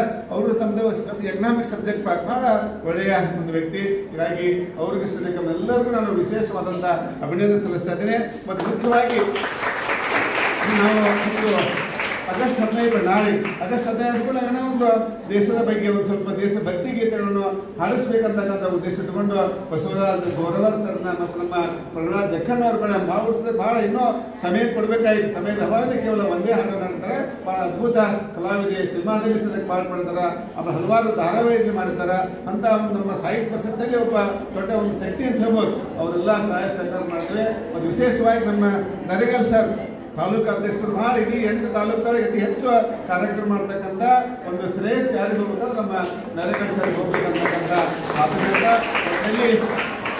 4 ಜನ ಮಕ್ಕಳು ಅವ್ರ ಮಾತನಾಗೆ ಎಷ್ಟು ಖುಷಿ ಆತನಲ್ಲ. ಈಗ 4 ಮಂದಿ ಏನು ಮಾಡಿದಾರಲ್ಲ ನಮ್ಮ ಇದರಲ್ಲಿ ನಮ್ಮ ಏನಪ್ಪ ಬಗ್ಗೆ ನಮ್ಮ ಅಮಿತಾ ಮುಲ್ಲಾ ಅಂತೇಳಿ ಪ್ರಥಮ ಸ್ಥಾನ ಇಷ್ಟು ಅವಳು ನೋಡ್ರಲ್ಲ ಎಷ್ಟು ಅವಳೊಂದು ನೈಪುಣ್ಯತೆ ಇದೆ. ಅವಳ ಭಾಷಣ, ಆಮೇಲೆ ನಮ್ಮ ಲಕ್ಷ್ಮೀ ಪಾಟೀಲ್ ಭಾಷಣ, ಇಬ್ಬರು ಭಾಷಣ ಅವನಿಗೆ ಕೇಳಿ ಜಕ್ಕೂ ನನಗೆ ಭಾಳ ರೋಮಾಂಚನ ಆಯ್ತು. ಅವ್ರು ನೋಡ್ರಿ ಒಬ್ಬ ಪ್ರಾಧ್ಯಾಪಕರು ಮಾತಾಡುವಷ್ಟು ಶಕ್ತಿಯುತವಾಗಿ ಮಾತಾಡಲ್ಲ. ಲಕ್ಷ್ಮೀ ಪಾಟೀಲ್ ಯಾವ ಸಬ್ಜೆಕ್ಟ್ ಹೆಂಗೆ ಓದ್ಬೇಕು, ಏನು ಮಾಡಬೇಕು ಅಂತಕ್ಕಂಥ ಇಷ್ಟು ನಾಲೆಜ್ ಇಷ್ಟ ವಯಸ್ಸಿನ ಪಡೆದು ನಿಜಕ್ಕೂ ಸರ್ ಆಕೆ ಅಂತ is going to become the one of the best asset our nation in the world. ಅವರು ನಮ್ಮೆಲ್ಲ ಗೊತ್ತಿದ್ದಾರೆ ಫ್ಯಾಮಿಲಿ ನಮ್ಮ 3 ರಿಲೇಷನ್ ಲೈಕ್ 4 ಮಂದಿ ಹೆಣ್ಮಕ್ಳು ನಮಗೂ ಕಾಣಿಸ್ತದ. 4 ಮಂದಿ ಹೆಂಗಪ್ಪ ಈಗಿನ ವಾತಾವರಣ ನೋಡಿದಾಗ ಹೆಣ್ಮಕ್ಳು ಹಂಗಾಗೋದಿಲ್ಲ. ತಂದೆ ತಾಯಿ ಭಾರ ಆಗ್ತದಲ್ಲ, ಅವ್ರು ಓದಿಸ್ಬೇಕು, ಓದಿಸಿ ಮತ್ತೆ ಮದುವೆ ಮಾಡಬೇಕು, ಖರ್ಚು ಮಾಡಬೇಕು. ತಂದೆ ತಾಯಿಗಳು ಅಷ್ಟು ಸುಲಭ ಅಲ್ಲ. ಎಷ್ಟೇ ಓದಿಸಿದ್ರೆ ಮತ್ತೆ ತಂದೆ ತಾಯಿಗಳು ನಮ್ಮ ಜೀವನ ತೀರ್ಟು ಆ ಮಕ್ಕಳು ಮದುವೆ ಮಾಡಿ ಕೊಡ್ತಕ್ಕಂಥ ಒಂದು ವ್ಯವಸ್ಥೆ ನೋಡ್ತೀವಿ. ಬಟ್ ಅವಳು ಹೇಳಿದ್ಲೈಕ್ ನಾನು ನನ್ನ ತಂದೆ ತಾಯಿ ಯಾವುದೇ ರೀತಿ ಭಾರ ಮಾಡೋದಿಲ್ಲ, ನನ್ನ ತಂದೆ ಒಳ್ಳೆ ಆಸ್ತಿ ಆಗ್ತಾನೆ ಅಂತಕ್ಕಂಥದ್ದು ಕೆಲವು ಜನ ಟೀಕೆ ಟಿಪ್ಪಣಿ ಮಾಡಿದ್ರು ಅಂತಕ್ಕಂಥದ್ದು ಸ್ವಾಭಾವಿಕವಾಗಿ ಮಾಡ್ತಾರೆ. ಹೀಗಾಗಿ ಹೆಣ್ಮಕ್ಳು ನೀವು ಅಂಜಲಿಕ್ಕೆ ಹೋಗ್ಬಾರ್ದು, ಅದೇ ಹೇಳ್ಬಾರ್ದು, ಧೈರ್ಯಯುತವಾಗಿ ಹೋಗ್ಬೇಕಲ್ಲ. ಅವಾಗ ಸಾಧ್ಯ ಅದು ಚೆನ್ನಾಗಿ ಅಧ್ಯಯನ ಮಾಡೋ ಸಾಧ್ಯತೆ. ಅವ್ರು ಕೆಲವು ಮಕ್ಕಳು ಓದೋದಿಲ್ಲ ನೋಡ್ತೀವಲ್ಲ. ನಮ್ಮಲ್ಲಿ ಕೆಲವಷ್ಟು ಮಕ್ಕಳು ಸರಿಯಾದ ಸಂಗತಿ ಏನು ಇಲ್ಲೇ ಇದ್ದಾಗ ಕೆಲವಷ್ಟು ನೋಡ್ತಾ ಇದ್ದಾಗ ಕೆಲವು ಮಕ್ಕಳು ಏನೇನೋ ಅದು ಹೇಳಿಕ್ಕೆ ಆಗೋದಿಲ್ಲ. ಅಲ್ಲಿ ಪ್ರಿನ್ಸಿಪಾಲ್ ಅಂತ ನೋಡ್ತಾ ಇದ್ದೇನೆ. ಕೆಲವು ಪಾಲಕರು ಕಾಲೇಜ್ ಕಳಿಸಿದ್ರು ಎಲ್ಲರಲ್ಲ, ಅದ್ರ ಒಂದು 2-3% ಯಾರ್ದಾರ ಕೂಡ ಓಡಿ ಹೋಗೋದು ಇಂಥವೆಲ್ಲ ಆಗಿದ್ದಾವೆಲ್ಲ. ಎಷ್ಟೋ ಓದಿರ್ತಾರೆ ರಕ್ಷಾ ಇವರು ಕೂಡ. ಇಂಥ ಎಷ್ಟೋ ಉದಾಹರಣೆ ಯಾಕೆ ಹೇಳ್ತಾರಂತಂದ್ರೆ ಇದು ಅದು ಮಹತ್ವ ಅಲ್ಲ. ಏನ್ ಮಾಡ್ಬೇಕಂದ್ರೆ ನಿಮ್ಮ ಕಾಲೇಜಿಗೆ ಯಾಕೆ ಕಳಿಸ್ಕೊಡ್ತಾರಪ್ಪ, ಕಾಲೇಜ್ ಕಳಿಸ್ಕೊಡ್ತಾರ ಉದ್ದೇಶ ಏನಪ್ಪ ಅಂದ್ರೆ ಒಳ್ಳೆಯ ರೀತಿಯಾಗಿ ಅಧ್ಯಯನ ಮಾಡಬೇಕು, ತಂದೆ ತಾಯಿಗೆ ಒಳ್ಳೆ ಹೆಸರು ಪಡಬೇಕು. ತಂದೆ ತಾಯಿಗಳು ನಿಮಗಾದ ತಂದೆ ತಾಯಿಗೆ ನೀವು ನಾಳೆ ಮುಂದೆ ನಿಮ್ಮ ಕಾಲ ಮೇಲೆ ನಿಲ್ಬೇಕಾದ್ರೆ ಸರಿಯಾದಂಥ ಒಂದು ಕಾನ್ಸಂಟ್ರೇಷನ್ ಮಾಡಿ ಸರಿಯಾದಂಥ ಒಂದು ಇಂದ್ರಿಯಗಳನ್ನ ಹತೋಟಿಗೆ ಇಟ್ಕೊಂಡು ಅಧ್ಯಯನ ಮಾಡಿದ್ರೆ ಮಾತ್ರ ನಿಮಗೆ ಬಡತನ ಬರ್ಲಿಕ್ಕೆ ಸಾಧ್ಯವಿಲ್ಲ. ಖಂಡಿತವಾಗಿ ನಿಮ್ಮ ಒಂದು ವಿದ್ಯೆಗೆ ತಕ್ಕಂತೆ ನಿಮಗೆ ಉದ್ಯೋಗ ಸಿಗತ್ತಲ್ಲ. ಅಂಥವ್ರಿಗೆ ಅಂದ್ರೆ ಯಾರು ಹೆಚ್ಚು ಅಂಕ ಪಡ್ಕೋದಲ್ಲ, ಯಾರಿಗೆ ಗುಣಾತ್ಮಕವಾದಂಥ ನಾಲೆಜ್ ಇರೋದಿಲ್ಲ ಅಂಥವ್ರು ಮಾತ್ರ ಇದಾಗಬಹುದು. ಅಂಥವ್ರ ಸದಕ್ಕೆ ಏನಾದರೂ ಬದುಕಲಿಕ್ಕೆ ಸಾಧ್ಯವಿದೆ. ಪ್ರಾಮಾಣಿಕತೆ ಉಳಿಸ್ಕೊಂಡು ಹೋಗ್ಬೇಕು.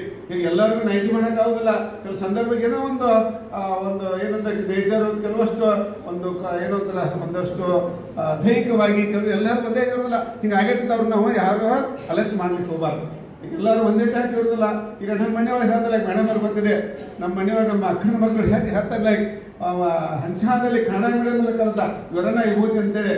ಆಮೇಲೆ ಬೆಳಗಾವದಲ್ಲಿ PUC ಸೈನ್ಸ್ PUC 9-10 ಮುಗಿಸಿದ.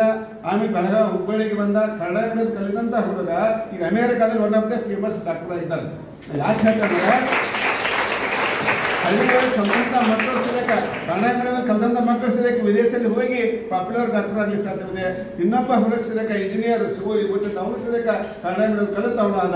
ಅವ್ರು ತಂಗಿ ಹೇಳ್ತಾ ಇದ್ದೇನೆ ಸಿವಿಲ್ ಅಂತ ಬರೀ 10th ಫೇಲ್ ಆಯ್ತು. ಅಕ್ಕಿ ನೇಸರು ಏನಂದ್ರೆ ಅಕ್ಕಿ ಗಂಡ ನೆಹರು ಕಾಲದಲ್ಲಿ ಇಂಗ್ಲೀಷ್ ಪ್ರೊಫೆಸರ್ HOD ಆಗಿದ್ದಾನೆ. ಅವ್ನು ಅಕ್ಕಿ ಮಕ್ಕಳು ಇಬ್ಬರು ಅಕ್ಕಿ ನೋಡ್ ಪರ್ಸೆಂಟೇಜ್ ಅದ್ರ 625ಗೆ 621 ತೊಗೊಂಡಾರ. ಒಬ್ಬ ಆಕೆ ನೇಹಾ ಅಂತೇಳಿ, ಇನ್ನೊಬ್ಬ ಸಂಜನಾ 618 ತೊಗೊಂಡಾರ. ತಾಯಿ 10th ಫೇಲ್ ಅದರ್ಸಿದಕ್ಕೆ ಆ ಒಂದು ಕುಟುಂಬದಲ್ಲಿ ನಾ ಹೇಳೋ ಉದ್ದೇಶ ಕೆಲವು ಸಂದರ್ಭದಲ್ಲಿ ಇರ್ಬೋದು.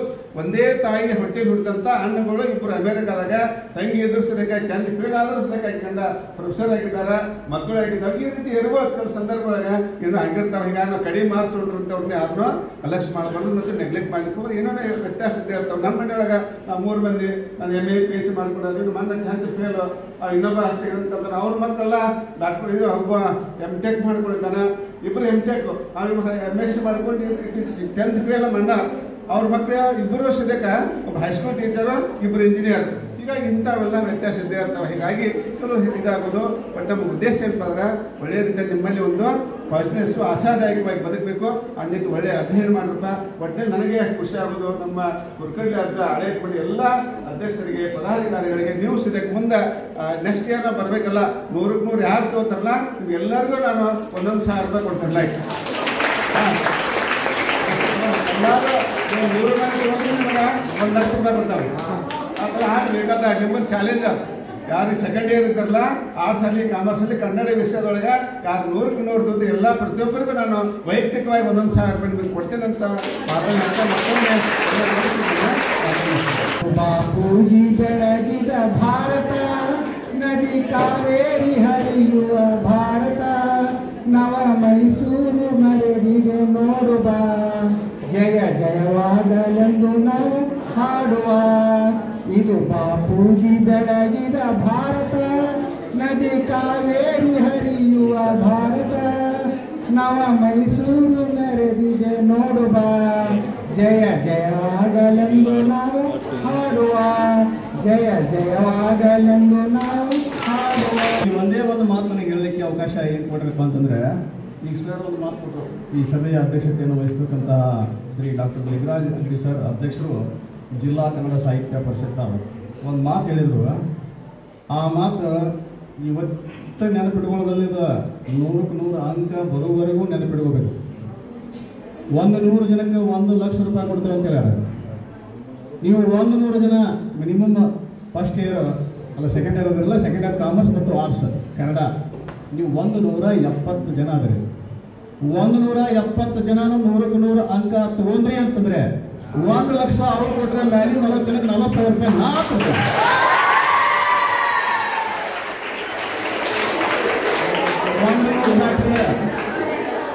ಒಂದು ಡಾಕ್ಟ್ರೆ ನಮ್ದು 100 ಆಗಿದ್ರೆ ಲಿಂಗರಾಜ್ ಅಂಗಡಿ ಸರ್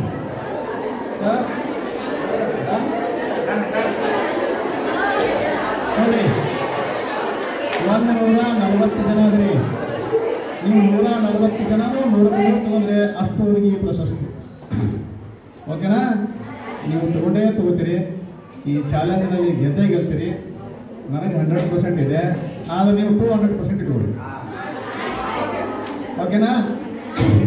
ಈ ಸಭೆ ಅಧ್ಯಕ್ಷತೆಯನ್ನು ವಹಿಸತಕ್ಕಂತಹ ಲಿಂಗರಾಜ್ ಅಂಗಡಿ ಸರ್ ಅವರಿಗೆ ನಮ್ಮ ಶಿಕ್ಷಣ ಸಂಸ್ಥೆ ಶ್ರೀ ಹುಕ್ಕಡದ ಶಿಕ್ಷಣ ಸಮಿತಿ ವತಿಯಿಂದ ಹಾಗೂ ನಮ್ಮ ಪದವಿ ಮತ್ತು ಪದವಿ ಪೂರ್ವ ಕಾಲೇಜಿನ ವತಿಯಿಂದ ತುಂಬ ಹೃದಯದ ನಾ ಇಲ್ಲಿ ಅವರಿಗೆ ಅಭಿನಂದನೆಗಳನ್ನು ಇಲ್ಲಿ ಸಲ್ಲಿಸ್ತಾ ಇದ್ದೇನೆ.